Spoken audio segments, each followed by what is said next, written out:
Bien, aujourd'hui, dans la chronique, nous vous emmenons au Cameroun. Sur place, des reporters venant de Yaoundé au Cameroun dressent un tableau de l'impasse entre les Lions indomptables, champions en titre, et les autorités du football, signe de discipline et de préparation à la défense de leurs exploits de 2017. On s'attendait à ce que les champions soient parmi les premières équipes à arriver au Caire, mais tout indique le contraire. Jusqu'à 22 heures hier soir, nos correspondants à Yaoundé nous indiquaient que l'équipe était toujours sur place car les joueurs réclamaient davantage de primes de participation. Ils veulent environ 40 millions de francs CFA et rejettent donc les propositions initiales. Cette situation a de fait clairement affecté leur départ pour l'Égypte qui était prévu jeudi matin. Et ce n'est pas la première fois que de telles querelles minent le football camerounais avant les compétitions. Nous n'avons pas besoin de retourner plusieurs pages pour trouver un exemple. Avant la Coupe du monde féminine en France, les médias locaux ont fait état d'une crise du genre, les Lions indomptables ayant demandé plus de primes de participation.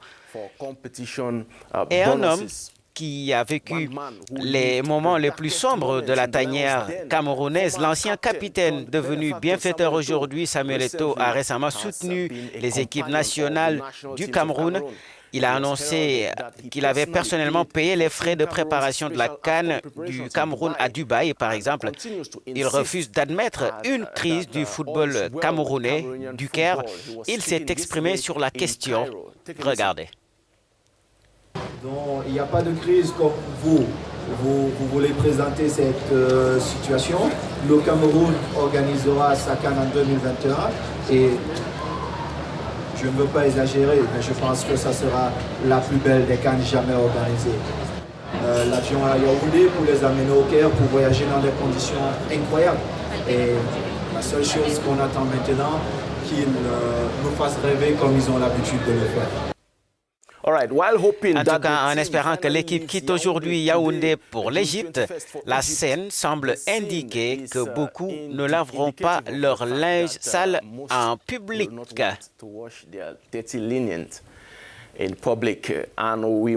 Maintenant, nous poursuivons avec la compétition qui débutera plus tard dans la soirée par le match entre le pays hôte, l'Égypte et le Zimbabwe. Le footballeur africain de l'année, Mohamed Salah, champion d'Europe des clubs, est un joueur à surveiller tout au long de la compétition.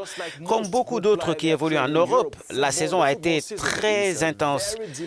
En plus des éliminatoires de la CAN et d'autres matchs amicaux internationaux, ce qui les expose à un risque élevé de fatigue à la fin de la saison et c'est pourquoi nous avons tenu à voir ceux qui pourraient éventuellement souffrir avec ces statistiques révélatrices de Bwin. Par exemple, le Sénégalais de Naples, Kalidou Koulibaly, a joué plus de 9500 minutes au cours des 2 dernières saisons, suivi de l'Égyptien de Liverpool, Mo Salah. Le Sénégalais Sadio Mané figure également en bonne place. Salah et Mané, selon ces statistiques, Salah et Mané ont raté de peu la victoire en Ligue des Champions la saison dernière, perdant seulement contre le Real Madrid, contrairement à cette année où ils ont remporté la Coupe, avant de perdre d'un petit point le titre de champion d'Angleterre derrière les Citizens de Manchester City. Salah a disputé 126 matchs, toutes compétitions confondues entre 2017 et 2019, soit un ratio de plus de 1,5 matchs par semaine. Imaginez donc que Mané et Salah dirigeront leurs nations respectives dans cette Coupe d'Afrique. La possibilité d'un épuisement professionnel n'est donc pas à écarter pour les deux et pour d'autres joueurs. Mais ce ne sont que des statistiques et de simples statistiques. La réalité, elle, est sur le terrain. Plus d'informations sportives et mises à jour sur la CAN sur Africa News et africanews.com.